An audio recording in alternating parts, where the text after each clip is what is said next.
என்னமோ 50 பேர் 500 பேர் ஆக்கிறாதீங்கன்னு சொல்றீங்க. நீங்க வாட்டுக்கு போற போக்குல ஜல்லிக்கட்டு காலை நின்னுச்சு, அதுக்கு புல்லு கட்ட காமிச்சு ஒரு குழந்தை கூட்டிட்டு ஓரமா விட்டுச்சு அப்படின்னு சொல்லிட்டு போயிட்டே இருக்கீங்க.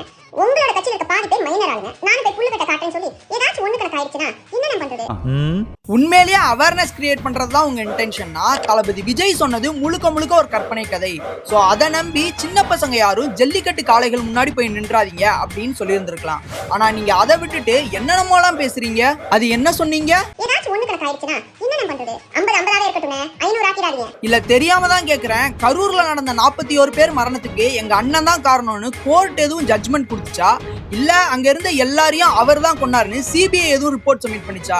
என்னமோ 50 பேர் 500 பேர் ஆக்கிறாதீங்கன்னு சொல்றீங்க. அடுத்து ஏதோ சொன்னீங்களே, உங்களுடைய ரசிகர்கள் போய் புல்லு கட்ட காமிச்சு ஏதாச்சும் ஆயி போச்சுன்னா திரும்பி எல்லாம் இங்க போராட யாருக்கும் திராணி இல்லனே. உன் இஷ்டத்துக்கு பேசிட்டு போயிடாதனே. என்னமோ ஜல்லிக்கட்டுக்காக நீங்க மட்டும்தான் போராடின மாதிரி பேசுறீங்க. அன்னைக்கு ஒட்டுமொத்த தமிழ் மக்களும் ஜல்லிக்கட்டுக்காக போராடினாங்க. அதுக்கு ஒரு தமிழனா எங்க அண்ணன் குரலும் கொடுத்தாரு. அந்த போராட்ட களத்துக்கு மக்களோட மக்களா வந்து நிக்கவும் செஞ்சாரு. அப்புறம் என்ன சொன்னீங்க? இந்த பரப்புல ஒண்ணு இல்லன்னு வெச்சுக்கோங்க.